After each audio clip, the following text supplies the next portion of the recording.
일본하고 타도 한국을 외치면서 일본하고 지금 패키징 부분에서 지난 한 5, 6년간 아주 깊숙한 협력이 되고 있거든요. 이들과 거래하고 수율을 잡는 기업을 찾다가 찾아보면 그게 이제 나오는 게 최근에 이미 실은 이번 주 신고가가 마침 난데 에코프로의 진화를 보면서 느꼈죠? 똑같다는 거죠. 반도체 릴레이 10인의 인터뷰. 오늘 토마토 투자클럽 여인수 전문가 모셨습니다. 안녕하세요. 네, 안녕하세요. 저희 마감 프로그램 안에 선택과 집중이라는 코너에서 매일 데일리 시황을 전해주고 계시는데요. 그 가운데서 그동안 정말 많이 강조를 해주셨거든요. AI, 그렇죠. 예. 반도체. 올해 끝까지 쥐고 가야 할 이 반도체 여러 트렌드 가운데서 키워드는 어떤 게 있을지 너무 궁금하고요. 또 그 트렌드에 맞는 관련주는 뭐가 있을까요? 우리가 작년부터 이제 AI가 2023년 실어난 여름부터 AI 관련주들이 이제 하드웨어 반도체에서 불기 시작했는데 이게 이제 단순한 하나의 이슈로 끝이 나지 않을까? 마치 2017년, 18년도에 2차 전지가 이제 전기차가 이제 무르익기 시작했었죠. 하나의 당시는 처음에는 테마로 갔단 말이에요. 근데 이게 시간이 지나면서 이제 거대 기업의 매출과 영업이익이 P와 Q가 나오는 게 대표적인 회사가 이제 엔비디아고, 그 다음에 최근에 마이크로소프트고, 예, 그 다음에 AMD가 지금 추격하려고 지금 뭐 엄청난 돈을 투자하고, 오히려 또 여기 소외된 기업들은 주가가 급락하거나 반락했죠. 네. 대표적으로 뭐 인텔, 그 큰 빅 트렌드를 쫓아가지 못했다고 미국 시장 투자들에게 많은 외면을 당하고 있죠. 뭐 구글은 검색을 한번 잘못 답변했다고 AI가 주가 급락 사태도 일어나고요. 그러니까 지금 미국 시장에 움직이는 빅테크 기업들의 그 AI에 초점이 맞춰 있고 그 신고가가 난다는, 그러니까 우리가 원하든 원치 않든 세상의 글로벌 트렌드는 지금 AI에 맞춰져 있다는 것 같습니다. 그래서 그 AI 반도체를 제가 중요시 여기는 거는 이 빅 트렌드가 만들어질 때 그 중심에 우리 투자자들도 투자를 해야만이 수익이 나는 거거든요. 그래서 뭐 AI 반도체인데, 그 영역이 지금 오늘 뭐 제가 출연하는 2월 14일에도 하피이면 또 이쪽 관련주도 많이 좀 강세가 급등이 나왔는데, 네. 지금 방송에서 이제 좀 추려가지고 대표급 성격의 주가를 제가 언급한다면은 저는 배경과 근간을 반드시 이야기하고 또 추천하는 좀 나쁜 습관을 가지고 있죠. 근데 지금 전 세계에서 제일 잘 나가는 기업이 누구냐? 독보적 지위 가진 기업은 실은 삼성전자는 에스카지만 아니고요. 지금 미국의 엔비디아고, 그 다음에 엔비디아의 그 빅테크 기업들의 모든 오더를 지금 선주문을 받고 있는 TSMC고, 그 다음에 네덜란드의 ASML 이 3사가 독보적 지위를 가지고 있죠. 네. 예, 근데 이제 한국 기업은 독보적 지위를 가진 직접 거래하는 기업. 저는 그게 제가 제일 중요하거든요. 일단은 엔비디아하고 직접 거래를 해야 되고, TSMC는 제가 보기엔 실적도 어마어마할 것 같아요. 뭐 지난 4분기도 잘 나왔는데 그 기업과 직접 거래하는 기업을 제가 우선으로 좀, 또 왜냐하면 이들은 실적이 나중에 실적 시즌에 반드시 P와 Q가 나올 것 같아요. 그래서 제가 그걸 우선적으로 하는데, 또 그 중에서 추려서 또 하나 더 추린다 하면은 지금 일반에게는 알려지지 않습니다만 반도체는 수율 전쟁이거든요. 우리가 지금 디램은 수율이, 한국산 디램이 90에서 95%의 수율이 나와요. 디램만큼 한국이 제일 잘 만들죠, 메모리. 근데 지금 이제 AI 반도체에 들어가는 지금 HBM 반도체의 수율은 60%밖에 안 된다는 거예요. 60%. 실은 그게 40%는 버려야 되는 거, 생산해가지고. 그것을 상당한 지금 코스트가 들어가는 걸 잡아내야 되죠. 그 수율을 잡는 것. 이들과 거래하고 수율을 잡는 기업을 찾다가 찾아보면 그게 이제 나오는 게 최근에 이미 실은 이번 주 신고가가 마침 난데 HPSP예요. 예, 물론 또 향후 조정이 또 뭐 주는 또 있고 뭐 가격 매력이 있을 때 보는 게 맞습니다만은, 그거 추린 게 그 TSMC랑 거래하고 지금 제일 시급한 건 수율을 잡아야 된다.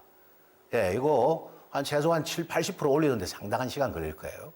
예, 그게 중요하고 최근에 부가격이 거둔 거고, 예, 그 다음에 대표주는 당연히 엔비디아 축에 있는 SK 하이닉스죠. 잠시 뒤에 제가 삼성전자에 대해서도 이야기를 드릴 건데, 지금 뭐 명감이 있습니다. 네, 근데 대표주를 본다면 저는 SK 하이닉스라고 제가 단연 말하고 싶고, 네. 그 다음에 또 부품주를 하나 본다면은 최근에 신고가 났다고 이번에 뭐 1월 하순 2월에 빠졌던 리노공업 같은 거. 요 3선 정도는 제가 TV 와서도 시청자분들에게 뭐 자신 있게 이야기하고 대신 주가가 가격 매력이 있을 때 보셔야 되겠죠. 이렇게 말씀을 드리고 싶습니다. 반도체 업황에 대한 얘기를 해보겠습니다. 올해 네. 반도체의 우려 요인은 뭐가 있을까요? 이런 얘기를 꺼내면은 한국 사람이나 삼성전자 보유자들이 좀 싫어하실 건데 그래도 저는 현실을 직시해야 미래를 우리가 볼 수가 있죠. 현실을 직시하자는 뜻에서 그 차이가 얼마인가를 제가 오늘 좀 말씀드리고 싶어요, 방송에서. 근데 지금 삼성전자가 나노 반도체 수율 경쟁에서 지난 5년간 많이 뒤처져 있는 건 사실이에요. 근데 우리 국민들은 우리 시청자 여러분들 어느 정도 뒤처져 있는가에 대해서는 사실 체감할 수는 없는데 조금 생각보다 우리가 좀 심각합니다. 마침 또 공교롭게도 지난 5년간 삼성의 대표 회장님께서는 뭐 자꾸 리갈 이슈, 법적 소송에 휘말려가지고 뭐 TV에 법원에 주로 많이 나타나셨고 그 사이에 대만은 반도체 도시가 만들어지고 반도체 인력에 대해서 최고 대우를 해주고 있습니다. 네, 그리고 일본하고 타도 한국을 외치면서 일본하고 지금 패키징 부분에서 지난 한 5, 6년간 아주 깊숙하게 협력이 되고 있거든요. 일단은 나노로 가는 과정에서는 뭐 패키징이 핵심인데 패키징에서 사실 차이가 많이 나버렸어요.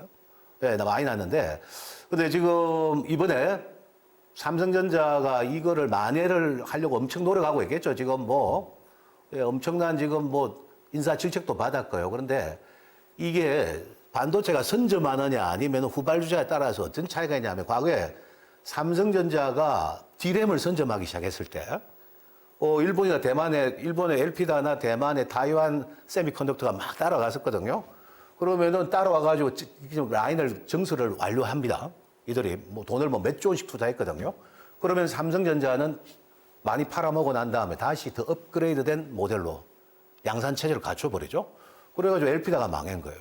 타이완 세미컨덕터가 망했는데 최근에 이제 삼성전자의 갤럭시 S24 그 엑시노스 표준형 플러스가 이게 그 한국형 어플리케이션이고 한국형 나노 반도체가 들어갑니다.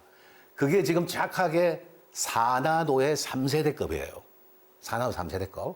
어쨌든 나노에서 수율을 잡은 건 대단한 뭐 한국에는 경사죠. 근데 대만은 어떠느냐?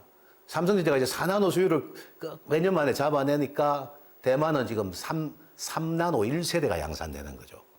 3나노 1세대의 매출 포션이 벌써 15%가 넘어갔어요. 23년 기준으로. 그러니까 삼성전자가 따라온 동안 대만은 더 업그레이드가 되어 가는 거죠. 여기 한번 주도권 뺏겨버리면은 제가 보기에는 실은 한 10년은 가요. 우리가 절대적으로 노력해서 따라잡아야 될 부분인데 그래서 지금 뭐 빅테크 기업들, 제가 엔비디아하고 마이크로소프트의 샘 올트만이 9천조짜리, 7조 달러짜리 펀드를 조성한다 했잖아요. 그죠? 제가 그냥 큰 화제가 됐는데 네. 그 파트너도 TSMC라는 거예요. 그리고 샘 올트만이 9천조 달러, 7조 달러가 최근에 이루어졌는데 그거는 엔비디아의 GPU 반도체가 아니에요. 제가 확인해 보니까. 그거는 따라가 잡기 힘들어요. 저게 젠슨 왕이 그냥 뭐 놀고 먹어가지고 저게 GPU가 갑자기 하루아침에 뜬 게 아니고 지난 10년 넘는 시간을 AI 시대를 준비를 했거든요. 네. 그렇기 때문에 뭐 오픈 AI에서 한다고 하니까 해봐. 얼마든지. 자신있게 이야기할 수 있는 거는 그 기술을 아무나 덤벼들기 힘든 만큼 격차가 벌어져 있거든요. 그래서 지금 마이크로소프트는 NPU 반도체를 양산의 주도권을 잡으려고 해요. 그 NPU 반도체는 바로 신경망 반도체고 추론형 반도체죠. 우리가 그대의 어느 모델의 AI를 가동하기 위해서는 하는 신경망이 필요하거든요. 그래서 이제 실은 이번 주 테마가 보러가 급등한 게 그게 오픈 엣지 테크놀로지 한국에는. 그게 바로 이제 신경망 반도체 NPU의 어플리케이션을 담당하는 기술을 가지고 있거든요. 그래서 지금 신고가 나는 것들도 좀 다른 이유가 있고 그래서 그런 부분들이 우리 한국의 반도체의 우려 요인이다. 얼마나 빠른 시간 내에 격차를 좁히는가. 대신에 우리는 HBM만큼은 물론 1차 밴드밖에 안 되지만은 그래도 지금 퀄리티나 수율에서는 세계적인 수준의 SK 하이닉스라는 거. 그거는 내세울 수 있지만 이거 파운드리 부분은 사실 좀 제가 많이 조금 채찍질을 해야 되지 않느냐. 이게 우려 요인이고 그것 때문에 변수는 발생될 수 있지 않을까. 이렇게 생각하고 있습니다. 일단 수율부터 잡는 게 급선무라는 말씀이시. 네, 수율이라는 게 뭐 이렇게 쉽게 잡을 수 있지 같습니다만 첨단 산업은 저기 얼론 마스크가 텍사스 공장에 2차 전지 4680 배터리 모든 그 레시피를 다 준비하고 이제 양산만 하면 되는데 전기차는 조립하면 되잖아요. 그래서 만들었는데 양산해 보니까 수율이 40%도 안 나왔거든요. 예, 실은. 예, 그래서 이거 쉽게 잡을 거라 생각했는데 그거 LG 에너지 솔루션 잡는데 10년 넘게 많은 시간이 걸렸거든요. 반도체도 한번 수율 잡는데 짧게는 1, 2년, 많게는 3, 4년이에요. 그래서 이제 그 격차를 보려는데 대만 애들도 멍청한 애들이 아니란 말이지. 머리가 다 있겠죠. 삼성이 따라오면 업그레이드 시킬 거예요. 그래서 지금 딱 나노가 한 세대급이 지금 우리가 뒤처져 있거든요. 요게 나중에 좀 우려 요인이 된다는 것. 대신 삼성전자의 기대 요인은 어쨌든 AI 스마트폰만큼은 전 세계에서 1등으로 만들었기 때문에 이게 어느 정도 시장에 반응하느냐에 따라서 매출과 영업이 이제 1분기 판매량이 나오겠죠. 4월에.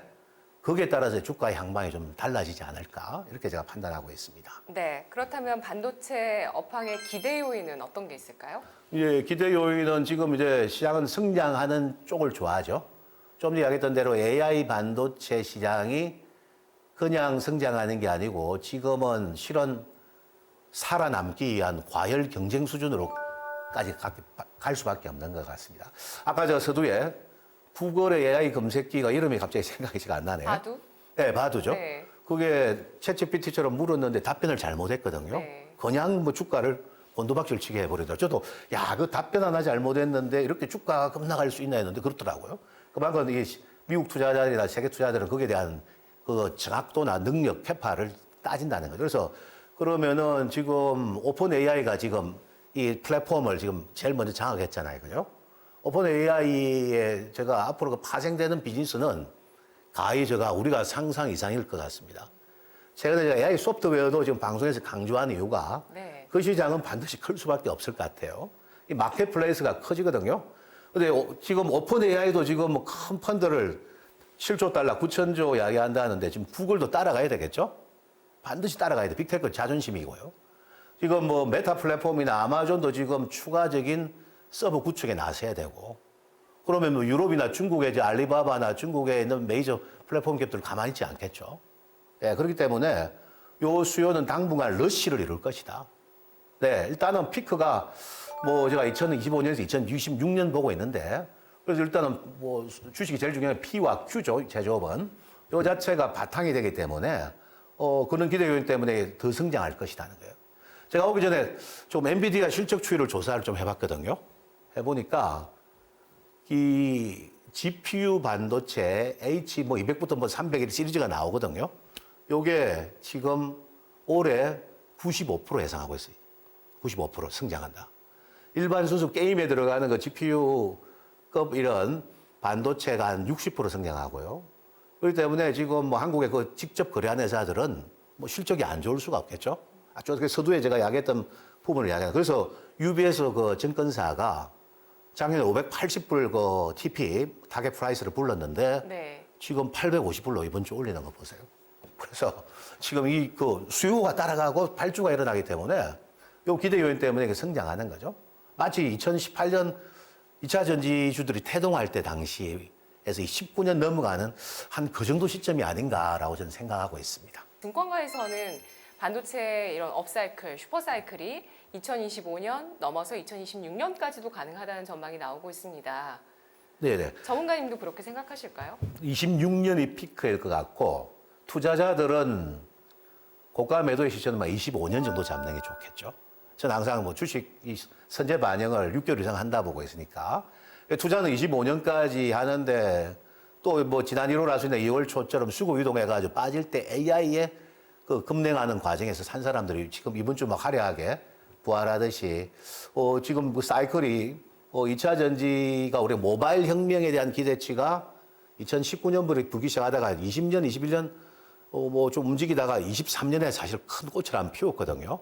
그래서 1차 장기 상승 파동이 하나 완성된 거거든요. 그리고 휴식 취하고 다시 제가 뭐 하반기 이후 2차 전지도 좀 살아날 조짐이 있을 것 같은데 근데 지금 소위 말해 투자의 러시가 이루어지는 순간 공장 돌아가고 뭐 캐파 정설하고 난리 나는 거죠. 이때는 관련 기업들이 주가도 가만히 안 있겠죠. 그래서 지금 오늘 신고가 나는 주가들이 AI 반도체 뭐 대표 주자들에서 나오는 것도 한미 반도체나 HPSP나 그게 뭐 그 다른 의미가 좀 있지 않느냐. 저는 그렇게 보고 있기 때문에 일단은 저는 그 26년이 피크를 치는데 투자의 시점은 24년, 25년까지는 투자의 시점이 아닌가. 주식이라는 게 등락이 있고 한쪽으로만 쏠리지 않고 또 뭐 순환하잖아요. 그죠? 네. 그래서 이번 파스에 내가 좀 뭐 편성이 안 됐다 하면 또 기다리면 다음 파스 옵니다. 2차 전지 2020년, 21년 그랬거든요. 업앤다운을 그리면서 네. 또 중간에 뭐 변동성 조정도 있고 막 그랬거든요. 두려워하고 그런데 그게 이제 큰 틀이 상승이라면은 그 축에 그 큰 틀의 축에 맞추고 가는 분이 투자의 수익을 내는 거죠. 마치 모바일 혁명에 전기차 시장이 탄생하고 화려한 꽃을 피웠죠. 그거랑 뭐 다를 바가 없습니다. 다만 제가 오늘 제가 설명에 누락된 게 D램, 순수 D램이죠. 요 순수 D램이 언제 정확하게 업황에 터느냐. 순수 D램이 털면 또 관련주 코스닥에도 어마어마하게 있잖아요. 그죠? 일반 뭐 낸드 플래시보드 메모리인데 이들은 제가 금리 상관 계수가 있을 것 같아요. 예, 저는 전기차도 경기 민감주 중에 하나라고 보고 있습니다.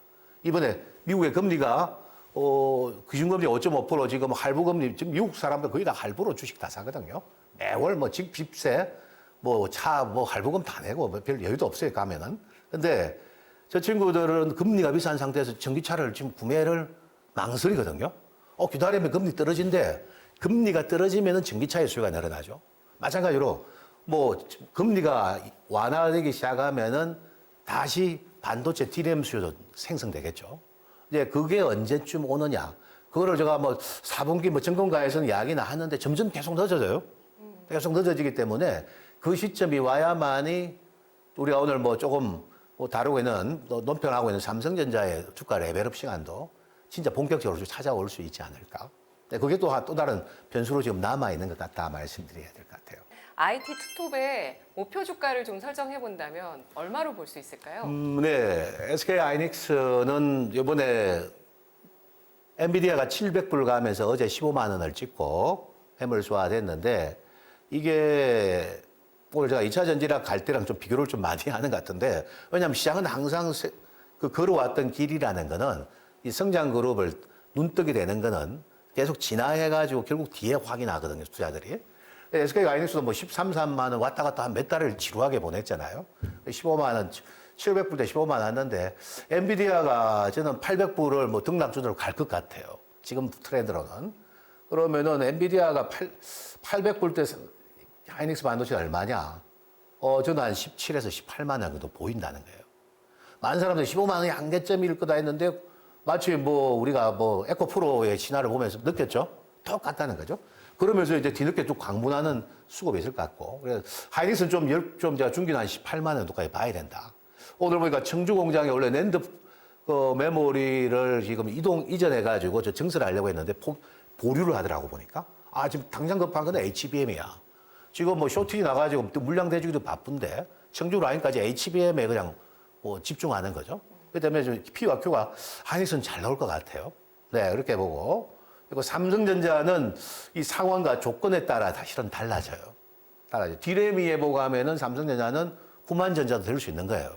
그러니까 포션이 제일 크니까. 근데 지금 이번에 아직 엔비디아의 HBM3 납품이 완전히 확정된 건 아니에요. 샘플이 넘어가고 퀄 테스트는 통과됐다는 이야기가 시장에 있었거든요. 근데 이게 확정이 돼가 공급이 개시되면은 주가가 레벨업이 되겠죠. 그 모멘텀, 그 다음에 갤럭시 S24가 국내 가지고는 안 되고요. 전 세계 판매량이 얼마만큼 점핑업이 되느냐. 따라서 8만 전자는 올해 도전하는데 제가 한 8만 원 5천 정도 보고 있습니다. 맥시머로 본다면은. 네. 근데 그 디램이 완전히 터닝하면 또 달라지. 그때는 다시 재평가 받아야 되지 않을까. 네, 이렇게 제가 보고 있습니다. 자, 그러면은 반도체 탑픽을 골라보도록 하겠습니다. 어떤 종목일까요? 네, 탑픽이 아까 제가 서두에 말씀드린 거와 동일해서 좀 싱겁나요? 하지만은 그건 좀 중요한 것 같아서 일단은 저 코스닥의 HPSP 뭐 여러 종목이 있는데 요거를 이야기하고 다만 이제 시장에 움직이는 이슈는 내가 몇 가지 말씀 덧붙여 드리겠습니다. HPSP는 지금 아마 조금 전에 서두에 말씀드렸던 그런 이제 모멘텀이 있고 어쨌든 안 쓸 수 없는 장비가 되는 거고 수율은 잡아야 되고 TSMC는 잘 나갈 거고 하이닉스도 지금 당분간은 뭐 쇼티지 상황이죠. 그래서 두 가지를 충족하는 게 있고 그 다음에 또 지금 지난 연말에 뭐 여러분들 저 방송을 들은 분들은 아시겠습니다. 메코프로 머티리얼스 모델. 그게 바로 이제 패시브 자금 최근에 시장에 유행하는 모델이죠. 요게 2월에는 편입이 결국에는 이제 탈락 다 했는데 몇몇 후보들이 있었잖아요. 그죠? 근데 다시 5월 달에 MSCI 지수 편입 이슈가 있거든요.